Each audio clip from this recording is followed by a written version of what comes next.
Lalu, dengan langkah pasti, Yang mendekati Shinji. Ia menunjuk langsung ke arah anak itu, menyatakan bahwa Shinji akan gigit jari, ungkapan penuh percaya diri, seolah segalanya telah ditentukan. Shinji sempat bingung. Dalam pikirannya, hanya orang gila yang menganggap bahwa peran bebas berarti pemain bisa berkeliaran tanpa batas di lapangan. Posisi itu, baginya, menuntut kecerdasan tinggi dan penilaian yang akurat. Tapi ia memutuskan untuk menerima tantangan itu. Ia memberi isyarat kepada Yang agar mendekat. Dimanapun Shinji berada, Yang berjanji akan mengikutinya. Skor masih imbang, 0-0, di menit ke-7 babak pertama. Tim Jepang mulai meningkatkan tempo permainan. Serangan cepat diluncurkan. Sebuah operan mengarah ke Shinji yang langsung menerimanya. Namun, terdengar suara teriakan dari rekannya, peringatan singkat agar ia mundur. Yang datang mengejarnya dengan kecepatan luar biasa, peluh menetes dari wajahnya yang fokus. Shinji melihatnya dan heran. Kenapa seorang striker menekannya sejauh ini ke belakang? Kaki yang cepat dan kuat, cocok untuk menyerang, bukan bertahan. Namun, jelas ini bukan sekadar pertemuan biasa. Ini adalah duel keterampilan. Shinji pun mempercepat langkahnya, berusaha mempertahankan kontrol bola. Tapi yang mampu menyusulnya, bahkan dengan presisi luar biasa. Dari pinggir lapangan, sang pelatih berteriak, mempertanyakan kenapa Yang begitu jauh dari posisinya. Tapi sebelum siapapun sempat bereaksi, Yang berhasil mencuri bola dari Shinji. Momen itu membuat seluruh tim Jepang terdiam. Mereka tidak percaya apa yang baru saja terjadi. Tanpa membuang waktu, Yang langsung mengganti arah, membawa bola maju. Sang pelatih terkejut. Ia melihat sendiri bagaimana Yang mengambil bola dengan bersih. Sejak kapan dia sehebat ini dalam bertahan? Namun rekan-rekan Yang tak sempat bertanya. Mereka sudah bergerak, menyadari bahwa ini adalah momen serangan balik. Intersepsi itu, yang tepat waktu dan penuh intuisi, jelas merupakan bakat yang diasah dari pengalaman dan pengaruh Kiro. Shinji hanya bisa memandangi punggung Yang. Dia tak bisa percaya seorang striker bisa begitu mudah merebut bola darinya. Namun, yang muncul dalam dirinya bukan kekaguman, melainkan kemarahan. Belum pernah sebelumnya ia merasa begitu dipermalukan. Ia bertanya-tanya, kenapa tak ada yang berhasil melawan Yang, sementara itu, Yang justru tampak menikmati situasi. Ia tahu, Shinji tumbuh dalam tekanan. Dan itu bagus baginya. Baginya, pertarungan pribadi sudah selesai. Kini fokusnya adalah menang. Ia menguasai bola, menahannya dengan kaki, lalu menjejak tanah keras, tanda akan memulai serangan. Ledakan kecepatannya membuat para pemain Jepang bertanya-tanya, makhluk macam apa yang mereka hadapi sekarang? Pelatih Jepang panik. Ia segera memberi perintah tegas, jangan biarkan nomor 7 menembak. Waspadai tembakan jarak jauh. Tutup sudut-sudutnya. Namun Yang hanya tersenyum samar. Ia melihat ke samping, seorang rekan tim berdiri bebas. Dengan cerdas, ia mengoper bola, menyebutnya sebagai rebound. Bola mendarat mulus di kaki temannya. Dan dalam sekejap, Yang memerintahkannya untuk lari. Serangan pun berlanjut, tajam dan penuh ancaman. Yang memainkan bola ke depan, lalu mengejarnya ke ruang terbuka. Matanya tajam, tubuhnya bersiap untuk menembak. Dari sisi lapangan, Hayang dan Jun memperhatikan drama itu dengan tegang. Tanpa ragu, Yang menghantam bola dengan keras, mengarahkannya ke sudut atas gawang. Dentuman bola membentur tiang memecah suasana. Penonton terkejut, lalu bertepuk tangan. Sebuah momen nyaris gol yang menggetarkan stadion. Namun drama belum usai. Bola memantul ke arah Jun, dan seolah telah diatur, Jun menyambutnya dengan tandukan presisi, mengarahkannya langsung ke gawang. Gol! Korea memimpin. Skor berubah, sorak-sorai meledak. Yang merayakan bersama rekan-rekannya, energi mereka meledak seiring keunggulan di papan skor. Setelah gol itu, pertandingan berubah sepenuhnya. Jepang tidak mampu melawan. Mereka hanya bisa bertahan, sementara Chobum FC menggempur tanpa henti. Peluit akhir berbunyi. Skor akhir, 3-0.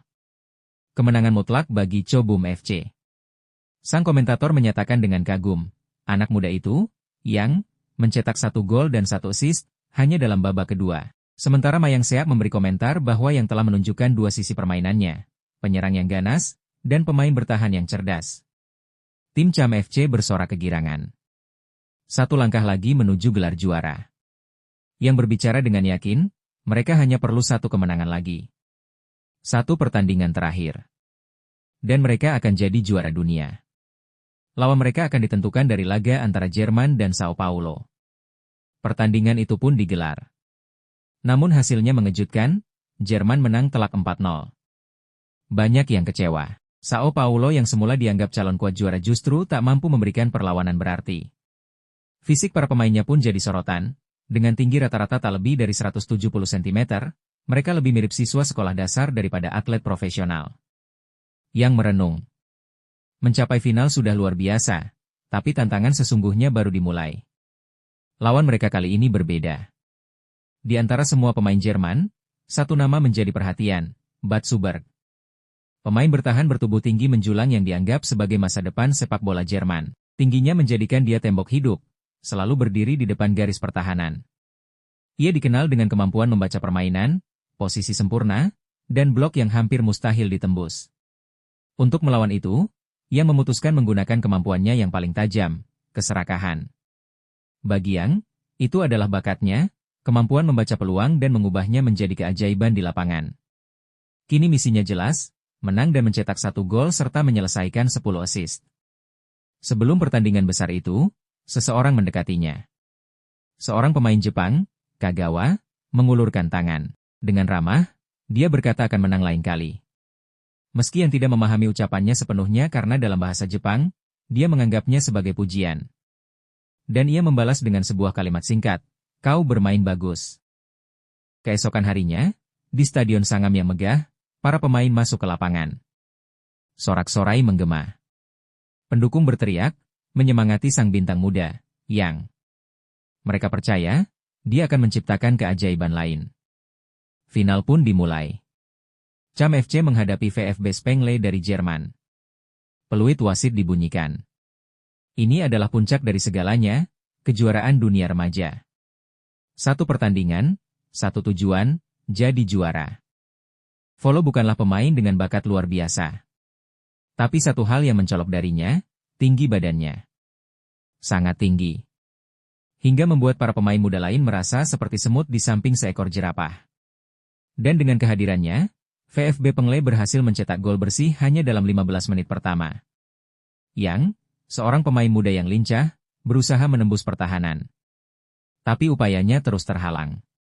Setiap sudut tertutup oleh pemain tinggi seperti Volo. Tak ada celah, tak ada ruang. Semua terasa mustahil. Meskipun ia seorang penyerang, kali ini ia tak punya banyak pilihan. Ia hanya bisa menunggu. Namun, serangan demi serangan dari VfB Pengle terus berdatangan. 1 gol lagi tercipta. Lalu 1 lagi. Skor berubah menjadi 3-0. Jerry tampil agresif, menguasai permainan. Mayong Seap mencatat, tinggi badan para pemain lawan unggul hingga 20 cm, kesenjangan yang membuat segalanya terasa tak seimbang. Sangon, pelatih Choam FC, hanya bisa mengatakan bahwa ini akan menjadi pelajaran berharga. Tapi saat itu juga, Hong mencoba peruntungan. Ia membawa bola dari tengah, menggunakan kecepatan eksplosif untuk menembus pertahanan. Namun tak lama, Volo Batsu menghadangnya. Tubuh besar itu menutup jalan. Mereka bertabrakan, bahu membentur bahu. Hong terpental, tapi yang lebih mengejutkan, Volo justru terbang lebih jauh. Wasit meniup peluit keras. Ia berjalan ke arah Volo. Dan mengeluarkan kartu merah. Choam FC mendapat tendangan bebas. Sebuah peluang yang langka. Yang bersiap mengeksekusi. Ia tahu, ini harus jadi gol. Ia mendekati bola dengan taktik baru. Kiper bersiap menghadang, tapi yang hanya menyentuh bagian atas bola. Bola itu melambung, melengkung melewati tembok pemain. Kiper melompat, tapi tangannya terpeleset. Gol! Penonton bersorak. Yang melompat tinggi, merayakan dengan gaya khas barunya. Itu bukan sekadar gol. Itu adalah hasil dari kerja keras dan latihan, tendangan bebas gaya bebas kelas S, teknik yang ia pelajari dari Cho. Itu adalah pertama kalinya ia mencoba teknik itu di turnamen, dan berhasil. Pertandingan pun berakhir. VfB Chenal tetap mengamankan kemenangan dengan skor 3-1. Dan meski ini adalah kekalahan pertama yang sejak bergabung dengan turnamen, ia tahu, ini bukan akhir. Turnamen kejuaraan dunia pemuda ke-13 ditutup dengan Jerman keluar sebagai juara. Sayangnya, Coam FC harus puas di posisi kedua. Tapi sorotan tak lepas dari Yang. Dengan 10 gol dan 5 assist, ia dinobatkan sebagai top skor turnamen. Sepatu emas menjadi miliknya, bersama hadiah 4 juta. Dan di tengah sorak penonton, Yang tersenyum lebar. Bukan hanya karena kemenangan kecil itu. Tapi karena ia tahu, hadiah terbaiknya adalah pengalaman, pertumbuhan. Dan rasa bahwa semuanya masih baru saja dimulai. Lalu, keserakahan sistem memberitahu Yan bahwa ia bisa memilih satu bakat untuk disalin dari Higi pada bulan Juni. Ia dihadapkan pada dua pilihan, panel, pertumbuhan terbuka, atau percaya diri. Tanpa ragu, Yan memilih pertumbuhan terbuka. Keputusan itu membuat total bakat miliknya bertambah menjadi 9. Penonton pun bersorak-sorai melihat kemajuan luar biasa ini. Tim Cho Bum pun mendekat sambil berseru penuh semangat, mengagumi perkembangan Yan yang luar biasa. Jun, yang melihat momen tersebut, sempat bertanya apakah itu adalah klub penggemar. Ia mengaku kagum dengan dukungan yang diterima Yan. Di sisi lain, Yan merasa terharu. Baginya, ini adalah awal dari perjalanan besar untuk menjadi pesepak bola terbaik di dunia dan memenangkan segalanya. Dalam perjalanan pulang di bus, Yan terlihat tenggelam dalam pikirannya. Ketika ia berseru agar bus dipercepat, sang pengemudi mengeluh karena lampu lalu lintas menyala merah. Namun Yan, dengan penuh semangat, bertanya pada sang sopir, negara mana yang langsung terlintas di pikiran saat mendengar kata sepak bola? Sopir itu menjawab, tentu saja, Brasil. 6 Januari. Sao Paulo, Brasil. Keluarga Yan baru saja mendarat. Udara panas langsung menyambut mereka. Ayahnya bergumam, menyamakan panas ini dengan tengah neraka, jauh berbeda dari Korea. Tak lama kemudian, seorang gadis memanggil mereka. Namanya Maria. Ia adalah anak tertua dari keluarga yang akan menampung keluarga Yan selama mereka tinggal di Brasil. Maria memperkenalkan Lucas Kim, pendukung lokal dan perwakilan dari klub Sao Paulo FC. Lucas menyambut hangat kedatangan mereka. Ia mengenali Yan, yang katanya sering muncul di TV. Melihat Yan secara langsung, ia mengaku sang pemain muda bahkan lebih menggemaskan dari yang terlihat di layar. Maria kemudian membawa mereka menuju akomodasi. Tes kebugaran fisik dijadwalkan 2 hari lagi, jadi untuk sementara, mereka diminta beristirahat. Kamar Yan berada di lantai 2. Saat mereka hendak naik, seorang gadis berambut pirang dan bermata biru menatap Yan dari kejauhan. Tatapannya dalam dan tenang. Gadis itu menyapa, dan Maria menyebutkan bahwa namanya adalah Monica, seorang gadis seusia Yan yang tinggal di kamar sebelah. Cantik, tinggi, dan memiliki mata besar seperti boneka. Yan mengira Monica berasal dari kelas atas, tapi ia hanya diam dan mengikuti Maria ke kamarnya. Kamar itu sangat indah, lebih dari yang ia bayangkan. Yan merasa bersyukur. 2 hari berlalu. Di sebuah ruangan, Lucas menjelaskan bahwa tes kebugaran medis akan dimulai. Tes ini akan menentukan tim mana yang akan menerima Yan. Karena itu, ia diminta untuk tidak gugup dan menganggapnya sebagai tantangan fisik biasa. Yan mengangguk, menyiapkan diri. Pintu pun ditutup, dan ujian penting ini pun dimulai. Sebelum tes dimulai, Lucas terlebih dahulu meminta izin kepada orang tua Yan untuk melakukan pemeriksaan tambahan. Ia kemudian menanyakan tinggi badan mereka. Sang ibu menjawab bahwa tingginya 1,68 meter, sementara ayahnya 1,66 meter. Seorang pendukung Sao Paulo FC yang berada di ruangan itu sempat berkomentar bahwa sang ibu ternyata lebih tinggi. Sang ayah, dengan senyum ringan, membalas bahwa selisihnya hanya sedikit saja. Lucas tersenyum, lalu menjelaskan bahwa pemeriksaan yang akan dilakukan berkaitan dengan pertumbuhan. Ia menekankan bahwa meskipun hasilnya nanti tidak terlalu tinggi, klub memiliki sistem pengembangan yang dapat mengoptimalkannya. Ayah Yan mengangguk dan mengucapkan terima kasih. Dalam hati, ia merasa putranya mungkin tidak akan mendapatkan hasil yang terlalu bagus, namun, takdir berkata lain. Beberapa saat kemudian, suara nada dering telepon memecah keheningan di ruangan. Lucas mengecek pesannya, hasil tes telah tiba. Dengan ekspresi antusias, ia menyampaikan bahwa hasilnya sangat bagus. Orang tua yang sempat mengulanginya, seolah ingin memastikan apa yang mereka dengar benar. Lucas tertawa kecil dan menegaskan kembali, hasilnya memang sangat bagus. Berdasarkan pemeriksaan, Tinggi potensial yang diperkirakan akan mencapai antara 1,82 hingga 1,89 meter. Mendengar itu, keluarga kecil tersebut bersorak bahagia. Sebuah harapan besar terbuka di depan mata mereka. Yan tersenyum, dalam hatinya ia tahu, ini semua mungkin terjadi berkat bakat piring pertumbuhan milik Ha Yong-jun. Ia bertekad, ketika nanti telah menjadi pemain hebat, ia akan membalas kebaikan itu. Sementara itu, sang ayah akhirnya bisa menghela napas lega. Lukas kemudian melanjutkan dengan menyampaikan jadwal ke depan, mulai dari Akademi Tim Muda hingga peraturan transfer internasional berdasarkan pasal 19 FIFA.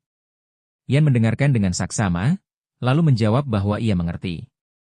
Singkatnya, tugasnya sekarang hanyalah fokus pada sepak bola. Lukas setuju. Ia berkata, bila ada kendala sekalipun, tim akan membantu menyelesaikannya. Namun, ia menambahkan bahwa Yan tidak akan selamanya berada di sana. Yan mengangguk, menyadari bahwa Brasil hanyalah tahap awal dari perjalanannya. Dalam hatinya, ia ingin menjelajahi dunia, bergabung dengan banyak klub, dan menaklukkan panggung sepak bola global. Tinggal terlalu lama di satu tempat, itu akan terlalu membosankan.